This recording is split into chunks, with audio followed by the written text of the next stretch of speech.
Ladies and gentleman, ರಾಜ್ಯಪಾಲರು ಹಾಗೆ ರಾಜ್ಯ ಸರ್ಕಾರದ ಸಂಘರ್ಷ ಕಾವೇರಿದೆ. ಅಧಿವೇಶನ ಆರಂಭಗೊಳ್ಳುವ ಮುನ್ನವೇ ರಾಜ್ಯಪಾಲರು ಸರ್ಕಾರಕ್ಕೆ ಬಿಗ್ ಶಾಕ್ ಕೊಟ್ಟಿದ್ದಾರೆ. ರಾಜ್ಯಪಾಲರು ನೀಡಿದ ಆ ಶಾಕ್ಗೆ ಸರ್ಕಾರ ಥಂಡ ಹೊಡೆದಿದೆ. ಇಷ್ಟಕ್ಕೂ ರಾಜ್ಯಪಾಲರು ಸರ್ಕಾರಕ್ಕೆ ಕೊಟ್ಟಿರುವ ಆ ಬಿಗ್ ಶಾಕ್ ಆದ್ರೂ ಏನು, ಅದರಿಂದ ಸರ್ಕಾರಕ್ಕೆ ಆಗುತ್ತಿರುವ ತೊಂದರೆ ಆದ್ರೂ ಏನು? ಎಸ್ ವೀಕ್ಷಕರೇ, ನೆಲ ಜಲ ಭಾಷೆಗಾಗಿ ಪ್ರಾಮಾಣಿಕ ಪತ್ರಿಕೋದ್ಯಮ. ನೀವು ನೋಡ್ತಾ ಇದ್ದೀರಿ ಫೋಕಸ್ ಟಿವಿ. ನಾನು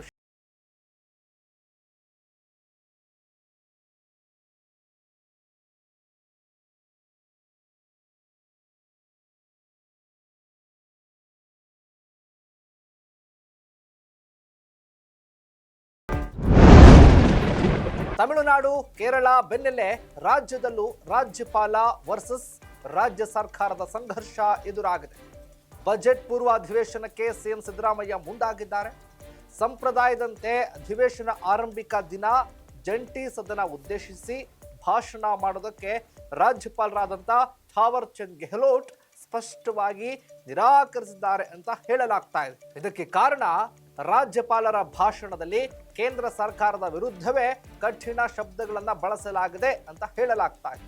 ಅದರಲ್ಲೂ ಕೂಡ ಮುಖ್ಯವಾಗಿ ರಾಷ್ಟ್ರಪಿತ ಮಹಾತ್ಮ ಗಾಂಧೀಜಿ ಅವರ ಹೆಸರಲ್ಲಿದ್ದ ನರೇಗಾ ಯೋಜನೆಯನ್ನ ಕೇಂದ್ರದ ಮೋದಿ ಸರ್ಕಾರ ವಿಬಿಜಿ ರಾಮ್ಜಿ ಅಂತ ಮರುನಾಮಕರಣ ಮಾಡಿದೆ.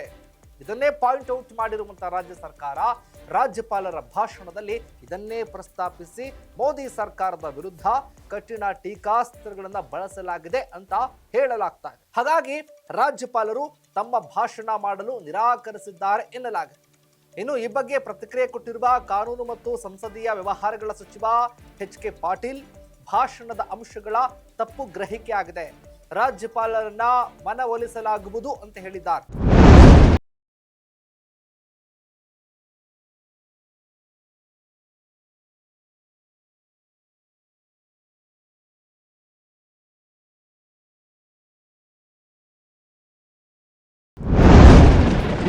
ಇನ್ನೊಂದೆಡೆ ತಮಿಳುನಾಡು ಹಾಗೆ ಕೇರಳದಲ್ಲೂ ಕೂಡ ಇಂತಹದ್ದೇ ಪ್ರಸಂಗ ನಡೆದಿದೆ. ತಮಿಳುನಾಡು ರಾಜ್ಯಪಾಲ ಆರ್.ಎಲ್. ರವಿ ಅವರು ಸ್ಟಾಲಿನ್ ಸರ್ಕಾರ ಮಾಡಿರುವ ವಿಧಾನಮಂಡಲ ಅಧಿವೇಶನದ ಜಂಟಿ ಭಾಷಣ ಮಾಡಲು ಸ್ಪಷ್ಟವಾಗಿ ನಿರಾಕರಿಸಿದ್ದಾರೆ. ಕೇಂದ್ರ ಸರ್ಕಾರದ ವಿರುದ್ಧದ ಟೀಕೆಗಳನ್ನ ಓದಲು ಸಾಧ್ಯವಾಗದ ಹಿನ್ನೆಲೆಯಲ್ಲಿ ಭಾಷಣ ಮಾಡಲಿಲ್ಲ ಅಂತ ತಮಿಳುನಾಡು ರಾಜ್ಯಪಾಲ ಆರ್.ಎಲ್. ರವಿ ಹೇಳಿದ್ದಾರೆ. ಇದು ಸ್ಟಾಲಿನ್ ಸರ್ಕಾರಕ್ಕೆ ಭಾರಿ ಹಿನ್ನಡೆ ಅಂತಾನೆ ಕೂಡ ಹೇಳಲಾಗುತ್ತೆ. ಇನ್ನೊಂದೆಡೆ ಕೇರಳದಲ್ಲೂ ಕೂಡ ಇದೇ ರೀತಿ ಆಗಿದೆ. ಅಲ್ಲಿನ ಸಿಎಂ ಪಿಣರಾಯಿ ವಿಜಯನ್ ಸರ್ಕಾರ ಮುದ್ರಿಸಿರುವ ಭಾಷಣವನ್ನ ರಾಜ್ಯಪಾಲ ರಾಜೇಂದ್ರ ವಿಶ್ವನಾಥ್ ಅರ್ಲೇಕರ್ ಅವರು ವಿಭಿನ್ನ ರೀತಿ ನಡೆದುಕೊಂಡಿದ್ದಾರೆ. ಅವರು ಭಾಷಣ ಓದಿದ್ದಾರೆ, ಆದ್ರೆ ಕೇಂದ್ರದ ಮೋದಿ ಸರ್ಕಾರದ ವಿರುದ್ಧದ ಟೀಕೆಗಳನ್ನ ಓದಿಲ್ಲ.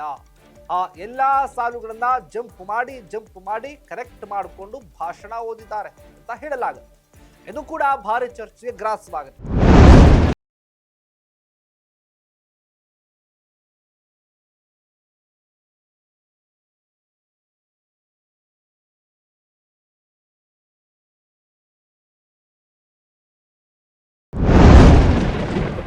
ದಕ್ಷಿಣದ 3 ರಾಜ್ಯಗಳಲ್ಲಿ ರಾಜ್ಯಪಾಲರು ಹಾಗೆ ರಾಜ್ಯ ಸರ್ಕಾರಗಳ ಸಂಘರ್ಷ ಕಾವೇರಿದೆ.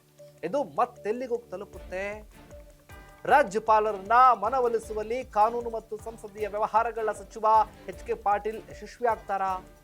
ಇದರಲ್ಲಿ ಬಿಜೆಪಿಗರ ನಿಲುವೇನು? ಕಾದ್ ನೋಡ್ಬೇಕಾಗಿದೆ. ಇದಾಗಿತ್ತು ಫೋಕಸ್ನ ಸ್ಪೆಷಲ್ ರಿಪೋರ್ಟ್. ನೆಲ ಜಲ ಭಾಷೆಗಾಗಿ ನೋಡ್ತಾ ಇರಿ ಫೋಕಸ್ ಟಿವಿ.